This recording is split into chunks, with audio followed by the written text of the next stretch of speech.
When you look out at a forest or a field, it might seem peaceful, right?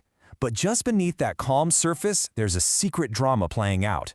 It's a world filled with incredible alliances, fierce rivalries, and constant struggles for survival. And these interactions, well, they're the invisible threads that weave together the entire tapestry of life. So, here's our game plan. First, we're going to lay down the basic rules ecologists use to make sense of it all. Then, we'll dive into the good relationships, the bad ones, and even the really subtle ones. And finally, we'll zoom all the way out to see how this incredible web of life all fits together. Okay, so before we can really get into the drama of it all, we've got to understand the game itself. And believe me, in the world of ecology, there are some really fundamental rules that every single living thing has to play by. And the number one rule, the absolute core concept, is something called fitness. Now, this has nothing to do with going to the gym. In biology, fitness is the only currency that matters. It's all about an organism's ability to survive and, most importantly, pass on its genes to the next generation. Every single interaction we're about to see is judged by how it impacts this one thing. So how do we measure that impact? Well, ecologists use this brilliantly simple code. A plus sign means a species benefits, its fitness goes up. A minus sign means it's harmed, its fitness goes down. And a zero? That just means there's no real effect. This simple key is our cipher, our secret decoder ring for understanding everything else. Let's start with the good stuff, shall we? We're now entering the world of cooperation, of alliances. These are the harmonious relationships where at least one species gets a boost and nobody gets hurt. But wait, before we jump in, there's a really crucial difference we need to get straight. Some relationships are obligatory, meaning the two species literally can't live without each other.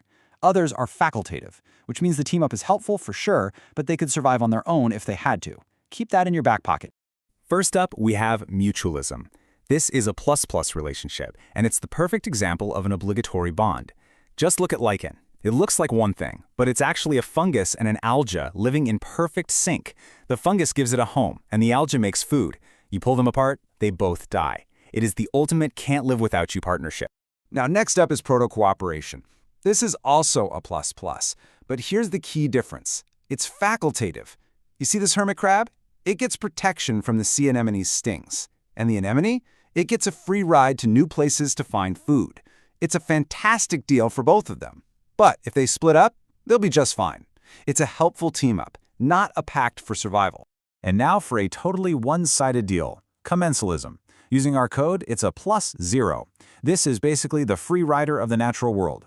An orchid that grows way up on a tree branch gets a huge benefit, all that extra sunlight, without doing any harm to the tree. Or think about barnacles on a whale. The barnacles get a moving house and a constant buffet, and the whale, well, the whale probably doesn't even know they're there. All right, we've seen the harmony. Time to flip the coin and look at the other side. We're now heading into the world of conflict, of struggle, of scarcity. And honestly, these are the interactions that are the real engines of evolution, forcing species to constantly change and adapt. This brings us to competition, a minus-minus relationship, and it's a true war of attrition, where really everybody loses. When two species are fighting for the exact same limited resource, food, water, territory, they're both burning precious energy and risking injury. So even the so-called winner walks away having paid a price. Then we have predation, our classic plus-minus. This is the one we all know. It's direct, it's dramatic, and it's how energy moves up the food chain. For the predator, it's a massive plus to its fitness. It gets to eat. For the prey, well, it's the ultimate minus.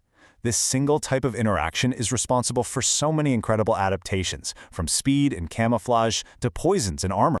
Now, check this out. Parasitism is also a plus-minus, but it's completely different from predation. This isn't a quick hunt, it's a long con. A parasite, like a tick on a deer, slowly siphons off resources from its host. See, the parasite's goal isn't to kill the host, because a dead host means the free meal is over. It's a slow drain, not a sudden end.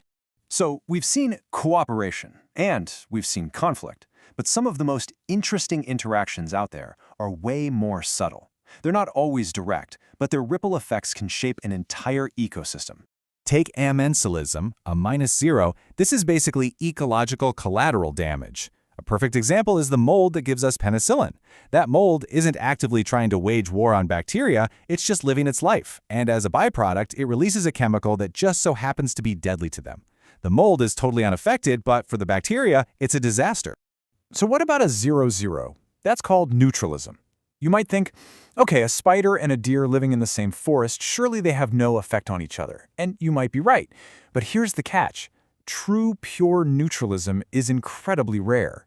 In an ecosystem where everything is so tightly connected, almost every action has some kind of indirect ripple effect. So, we've broken down all these different types of interactions, right? We've decoded the language. Now it's time to zoom out and see how all these threads, the pluses, the minuses, and the zeros, all weave together to create the beautiful, complex fabric of life. And this matrix is the perfect cheat sheet for everything we've talked about. You can see it all laid out right here. Every type of relationship with our plus, minus, zero code, and what the outcome is for each species. From the double win of mutualism all the way down to the double loss of competition. This is it. This is the language of ecology. And that right there brings us to the most important point of all. None of these things happen in a vacuum. The cooperative lichen, the competing trees, the predator and its prey, they're all linked. They form this incredibly complex and dynamic web where the fitness of one creature constantly impacts the fitness of another, creating the delicate balance that defines an entire ecosystem. Which leaves us with one final, big question to think about.